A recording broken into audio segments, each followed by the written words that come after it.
अस्सलामुअलैकुम। आज मैं आपके साथ केचप की रेसिपी शेयर करूंगी और ये केचप बिल्कुल बाजार जैसा ही बनेगा। तो चलिए आज की वीडियो को शुरू करते हैं। लेकिन इससे पहले मेरी आप सबसे रिक्वेस्ट है कि मेरे चैनल को सब्सक्राइब करके बेल आइकन को प्रेस कर दें ताकि मेरी हर वीडियो आपको पहले मिल सके। केचप बनाने के लिए हमें चाहिए होंगे टमाटर। मैंने 1 किलो टमाटर लिए जिनको अच्छी तरह से वॉश कर लिया। अब हम टमाटर को 4 हिस्सों में कट कर देंगे। हर टमाटर को 4 हिस्सों में करेंगे। अगर आप चाहें तो इससे छोटे हिस्से भी कर सकते हैं। मैंने लाल रंग के टमाटर लिए हैं। आप भी यही कोशिश करिएगा कि जब आप केचप बनाएं तो लाल रंग के टमाटर लें। इससे आपको फूड कलर इस्तेमाल नहीं करना पड़ेगा। तो मैंने सारे टमाटर को 4 पीसीज में कट कर लिया है। अब हम एक कढ़ाई लेंगे, इसमें कटे हुए टमाटर डाल देंगे, साथ में 1/4 कप पानी डाल देंगे। इससे ज़्यादा पानी नहीं डालेंगे। पानी मैं सिर्फ इसलिए डालूंगी कि टमाटर जल ना जाए। तो अब हम इसको ढक देंगे और दरमियानी आंच पर इसको 10 से 15 मिनट के लिए पकाएंगे। या हम इसको इतना पकाएंगे कि टमाटर अपना पानी छोड़ दे और नरम हो जाए। मुझे 10 मिनट हो चुके हैं टमाटर को पकाते हुए। ढक्कन को हटा देंगे। मैंने 10 मिनट तक टमाटर पकाए हैं, अच्छी तरह से गल चुके हैं और इनका सारा पानी भी निकल चुका है। अगर 10 मिनट बाद आपके टमाटर इस तरह ना हो यानी कि पानी ना छोड़ें तो आप मज़ीद उन्हें 5 मिनट तक ढककर और पका लें। अब हम एक ब्लेंडर लेंगे, इसमें सारे टमाटर डाल देंगे जिनको अभी हमने पकाया था। साथ में टमाटर का जो पानी है वो भी डाल देंगे। 2 मिनट तक हम मिक्सी को चलाएंगे और इनको अच्छी तरह से ब्लेंड कर लेंगे।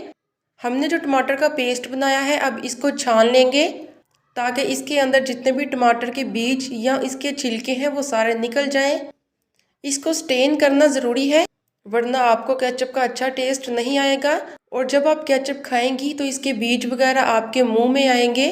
इसीलिए हम इसको अच्छी तरह से स्टेन कर लेंगे। तो देखिए थोड़े से बीज और इसके छिलके बच गए हैं। अब हम इसको फेंक देंगे। बोल में जितना भी प्यूरी गई है अब इसको फिर से हम एक कढ़ाई में डाल देंगे ताकि हम केचप को मुकम्मल तौर पर तैयार कर सकें। साथ साथ इसको हिलाते भी जाएंगे। अब हम इसमें कुछ चीज़ें शामिल कर देंगे। ब्राउन शुगर 2 टेबल स्पून, आप इसकी जगह वाइट शुगर का भी इस्तेमाल कर सकती हैं। नमक 1/2 टी स्पून या हस्बे जायका। कश्मीरी लाल मिर्च 1/2 टी स्पून। अब हम इसमें डाल देंगे सिरका आधी प्याली। सिरका आपने इसमें लाजमी डालना है। सिरका डालने से आप 3 महीने तक केचप को फ्रिज में आसानी के साथ रख सकती हैं। इससे केचप ख़राब नहीं होगी।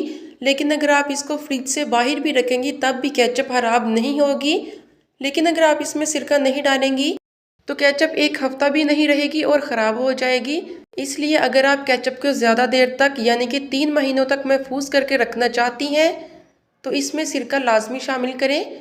अब हम इसको इतना पका लेंगे कि केचप के अंदर जितना भी पानी था सारा ड्राई हो जाए।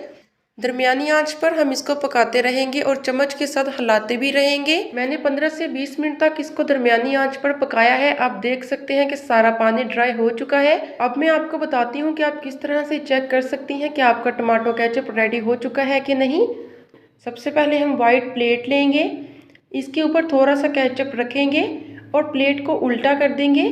अगर तो केचप ने पानी छोड़ दिया तो इसका मतलब है कि आपके केचप को पकने में अभी थोड़ा टाइम बाकी है। लेकिन अगर केचप पानी नहीं छोड़ेगा तो फिर आपका केचप मुकम्मल तौर पर रेडी हो चुका है खाने के लिए। मेरा केचप भी रेडी हो चुका है।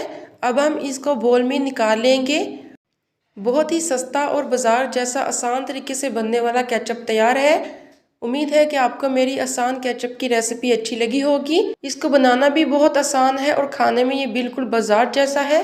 तो आप इसको घर पर ज़रूर ट्राई करें। मुझे पूरी उम्मीद है कि इसको बनाने के बाद आप बाहर का केचप कभी नहीं खाएंगी। तो अगर आपको मेरी वीडियो अच्छी लगी हो तो वीडियो को लाइक करके शेयर कर दें। और अगर आप मेरे चैनल पर नए हैं तो मेरे चैनल रेसिपीज़ ऑफ सुंदस को सब्सक्राइब करके बेल आइकन को प्रेस कर दें ताकि मेरी हर वीडियो का नोटिफिकेशन सबसे पहले आपको मिल सके। तो मिलते हैं अगली वीडियो में। अल्लाह हाफिज़।